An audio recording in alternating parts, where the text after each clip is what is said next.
Sorry, my lunch is ordered. All right, good afternoon. As you saw this morning, the Secretary General spoke at the General Assembly on the observance of the International Day of Commemoration in memory of the victims of the Holocaust. The Secretary General said the ceasefire and hostage release deal between Israel and Hamas offers hope as well as much needed relief. He added that the United Nations will do its utmost to ensure it leads to the release of all hostages and a permanent ceasefire in Gaza. The Secretary General also said that today we mourn the 6 million Jews murdered by the Nazis and their collaborators as they sought to destroy an entire people. We grieve the Roma and Sinti, also targeted for genocide, the people with disabilities, LGBTIQ plus people, all those enslaved, persecuted, tortured, and killed. We renew our resolve never to forget the atrocities so that the outrage of conscience of humankind. The Secretary General also underscored that the remembrance is not only a moral act, remembrance is a call to action. He added that this is our duty to speak up against hate, to stand up for human rights for all, and to make all those rights a reality. Moving to the situation in Sudan, I have a statement to share with you. The Secretary General strongly condemns the attack that hit the Saudi teaching hospital in Al Fasher in Sudan's North Darfur state on January 24th, in which at least 70 patients and their relatives were reportedly killed, with dozens more wounded. This appalling attack, which affected the only functioning hospital in Darfur's largest city, comes after more than 21 months of war have left much of Sudan's healthcare system in tatters.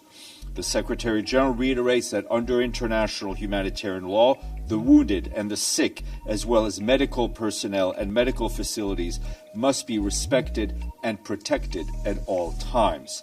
He further recalls the perpetrators of serious violations of international humanitarian law must be held accountable, and that the deliberate targeting of health care facilities may constitute a war crime. The Secretary General renews his appeal to the parties to immediately cease the fighting and take steps towards a lasting peace that the people of Sudan demand.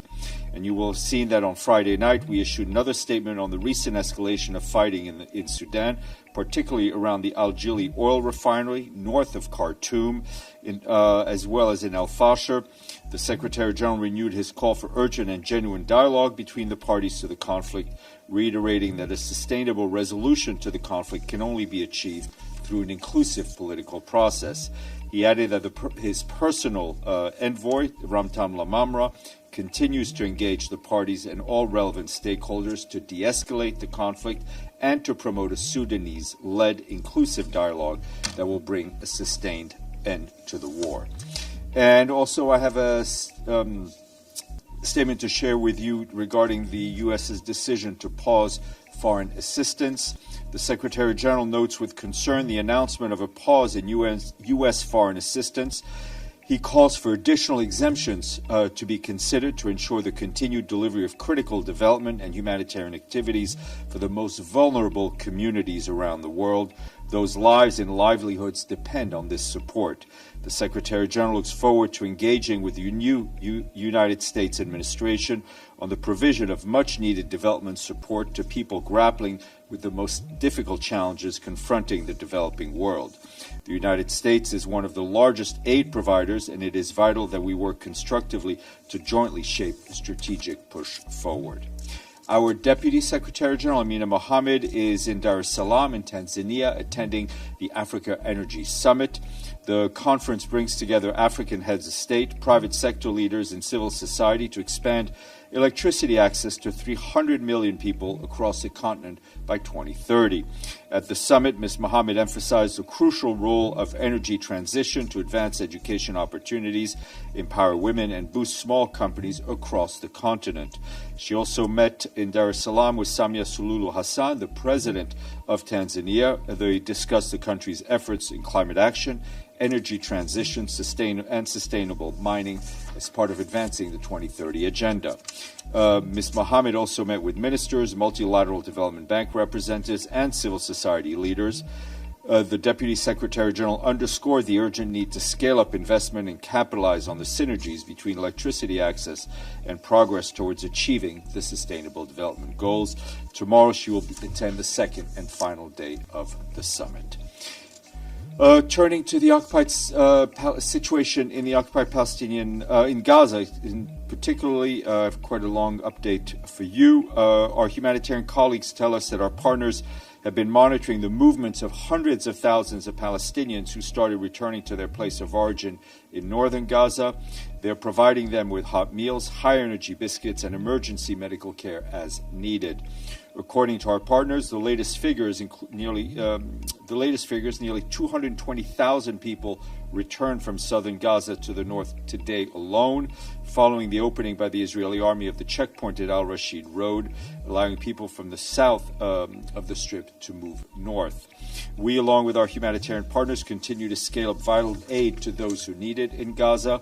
Humanitarian partners and assistance are now reaching areas that were previously impossible to access, including along Al-Rashid Road and to areas in the south of Gaza City. During the first 4 days of the ceasefire, the World Food Program delivered more food to Gaza's population than in the entire month of December 2024. For its part, UNRWA brought in enough food for 1 million people during the first 3 days of the ceasefire alone.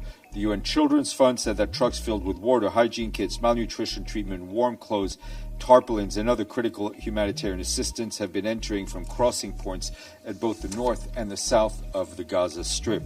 The agency says it aims to deliver over 50 trucks a day during the first phase of the ceasefire and has hundreds of pallets of aid pre-positioned in Gaza's borders, with more on the way. On the ground, UNICEF tells us they're also ramping up critical services, including water, sanitation, nutrition, and mental health, as well as psychosocial support for children. Yesterday, OCHA carried out a needs assessment in the Al-Fukhari area, which is east of Khan Yunis, where some 10,000 returnees urgently require water and shelter support. The team also visited returnees in Abasan area, where some 45,000 people are sheltering in schools and makeshift sites because their homes were destroyed. Yesterday in Khan Yunis and Deir al-Bala, our partners tracking the displacement of people in Gaza carried out assessments at 8 sites where about 38,000 people are living. Most said they plan to stay, though those displaced from the north expressed the desire to move once the situation stabilizes. The team noted that people at these sites urgently need food support, shelter assistance, clean water, and hygiene kits.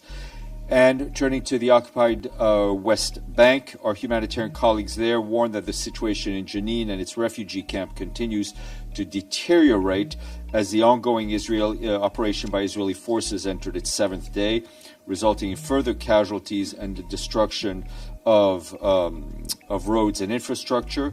Yesterday, a 2-year-old child was reportedly killed by Israeli fire while at her grandparents' home.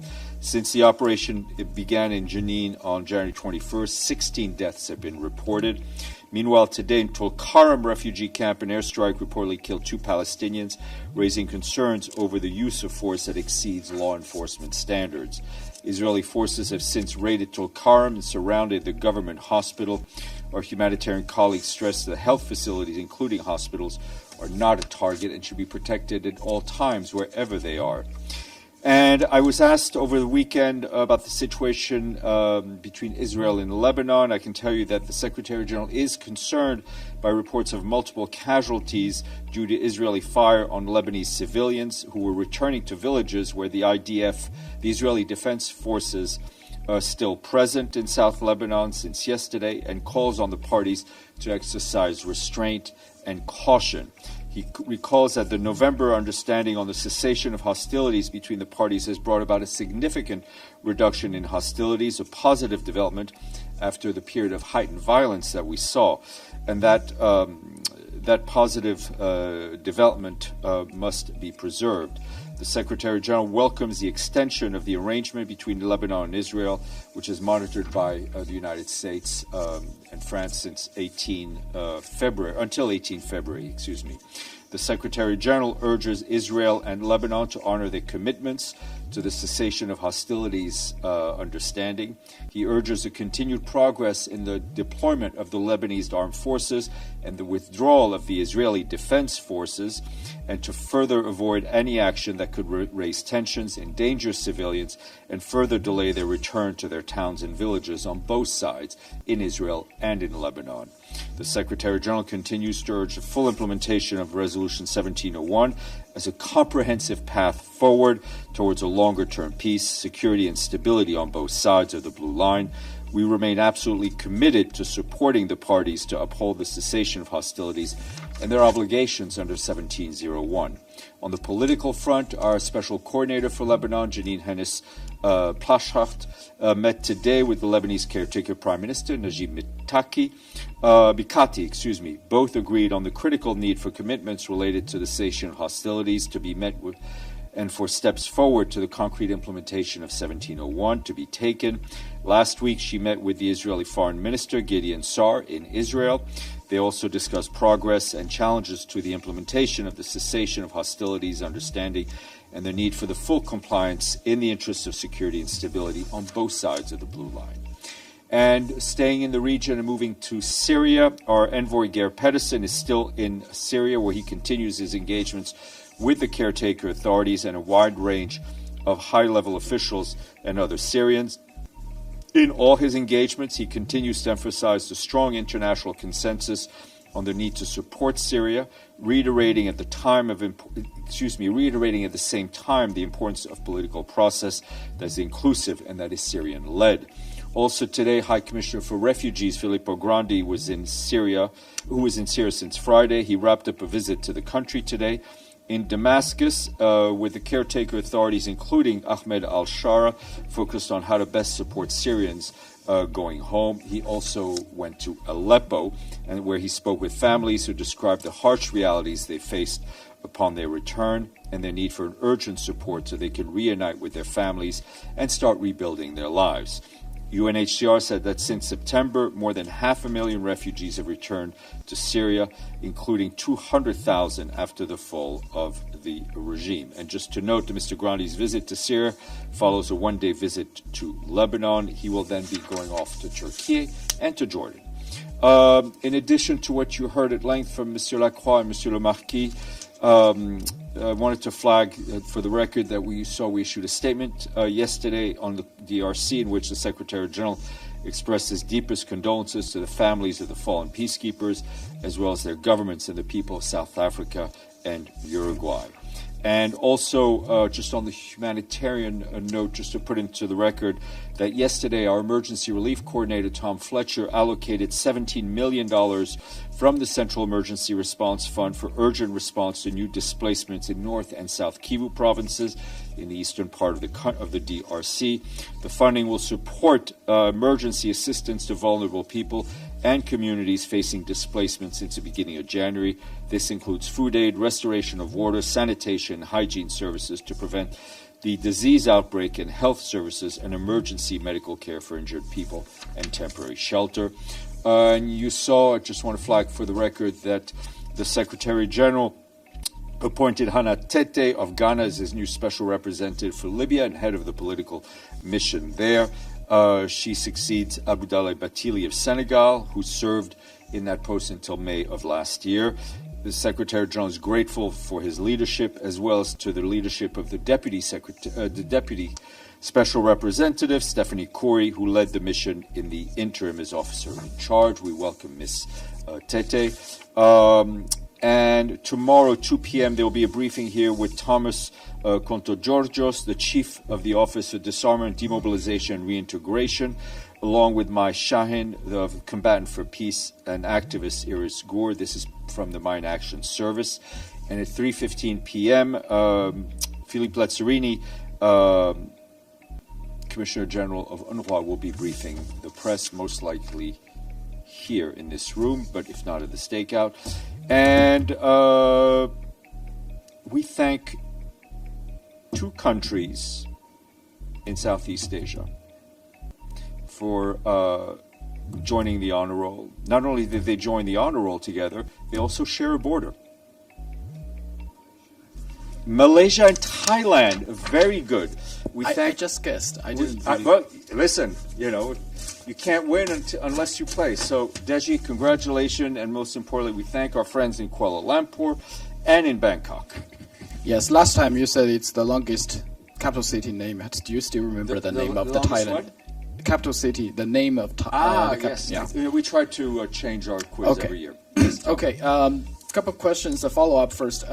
You just mentioned about in the statement of about the pause for U.S. foreign assistance. Has the Secretary General now had any form of contact with the new administration now? Will there be any arrangement or scheduled call? As soon as something is scheduled between the Secretary General and a representative of the new administration, I will inform you. Okay. During last weekend, President Trump, when talking about Gaza, he talked to foreign leaders that his idea is to first clean out the whole Gaza, and then he didn't really mention whether the Palestinians are going back or not. So what is the response from the Secretary General? We saw the comments, and I think we all saw the comments clearly opposing this plan from Egypt, from Jordan, from the Arab League. Of course, we would be against any plan that could that would lead to the forced displacement of people, or could or would lead to any type of ethnic cleansing.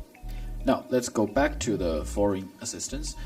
How much impact would that be for UN operation worldwide? Look, the U.S. Is the largest, if not the largest, contributor to the UN system in terms of voluntary contributions to humanitarian development. We are currently mapping out all of what that means and the impact that it would have. Okay.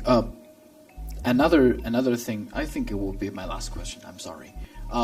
Did Secretary General meet with President Herzog today? Yeah, he's meeting with him. He saw him. They were together, and they will meet. They will meet again. Will there be any solutions for UNRWA now? That's like a week. Within a week? I think obviously we are laser focused on the humanitarian situation in Gaza and the occupied West Bank, the impact that it would the full UNRWA ban would have. We are committed to doing our best in terms of continuing humanitarian support. But as we've said, there in many areas there is no alternative to UNRWA, notably in the educational and health sphere. And if the UN is no longer, and UNRWA is no longer able to provide those services, that will become the responsibilities of the State of Israel. Senor.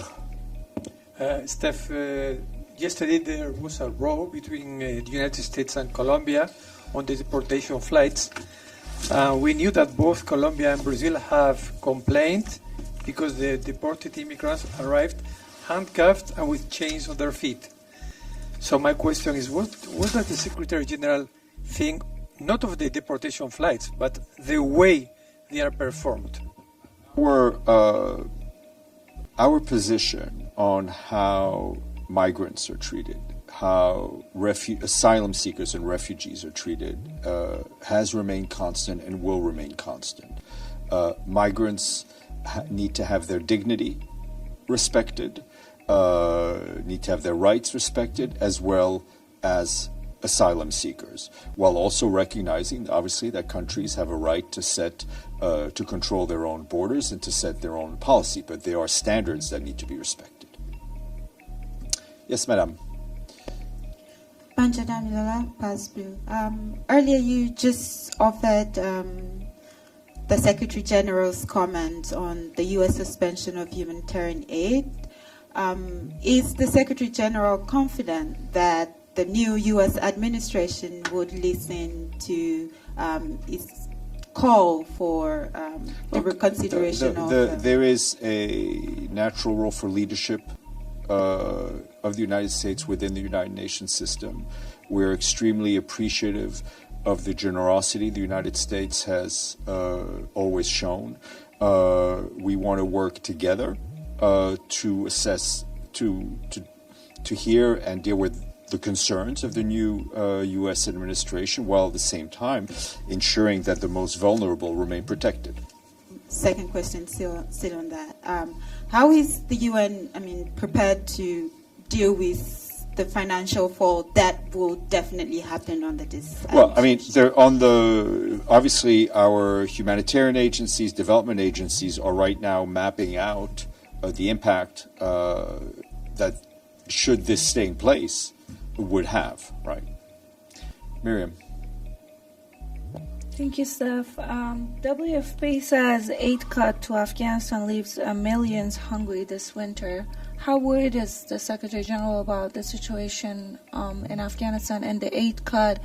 And if it goes longer than 90 days, is there any plan B in place? Or look, I think every agency, as I said, is mapping out the impact. Humanitarian agencies are always looking for a new source of funding. What we do know is that the humanitarian needs around the world are growing, right, exponentially, and you see it year to year. It is incumbent that every member state and that other sources of funding step up to meet the needs of the most vulnerable. And we're, of course, concerned what would happen in Afghanistan and many other places where people rely hand to mouth on the World Food Program. Stefano. Thank you very much, Stefan. Does the Secretary General expect from the Security Council about the DRC? We're talking about DRC.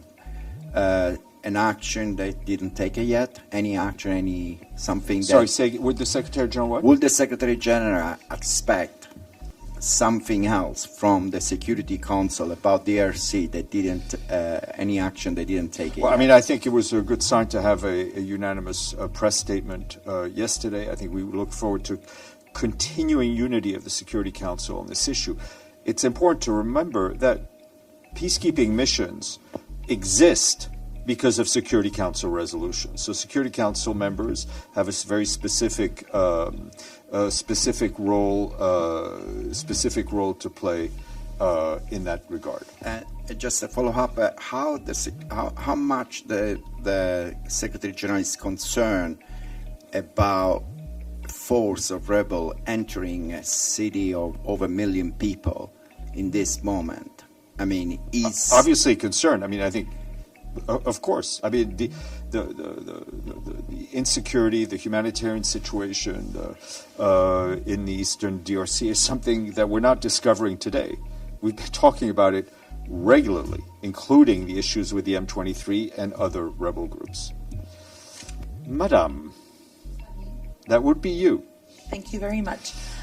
Stefan, I'd like to ask you about the situation in the West Bank. Since the ceasefire in Gaza, you've also mentioned here that Israel has intensified its attack in the West Bank, and today you mentioned a toddler being killed by Israeli gunfire. Reports indicate that he was actually shot by a sniper.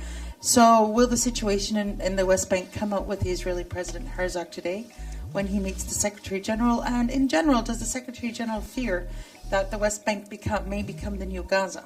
Look, we're very concerned about the deteriorating situation in the West Bank, especially something we've been flagging for a long time is the often unchecked violent activities of Israeli settlers on the civilian population, Palestinian population in the West Bank. It is incumbent on everyone to ensure that the focus, because there's focus on Gaza, we don't lose focus on the other parts. Abdelhamid. Thank you, Steph, and welcome back. Thank you. On Lebanon, Steph, have UNIFIL reported any violation of the ceasefire agreement by the Lebanese side when they were reporting so many violations committed by Israel, including killing 15 civilians? When you put them together in a statement, it doesn't show the border between one side and the other. Why is that? Understand your question, Abdelhamid. My question, did you receive any report in violation of the ceasefire agreement by the Lebanese side? We are constantly monitoring and reporting back. I have nothing more to add than what I said today.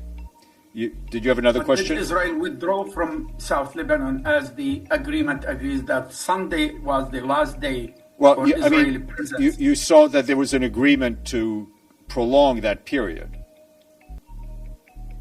But was the UN involved in that agreement between the US and that is not something we were directly involved politically.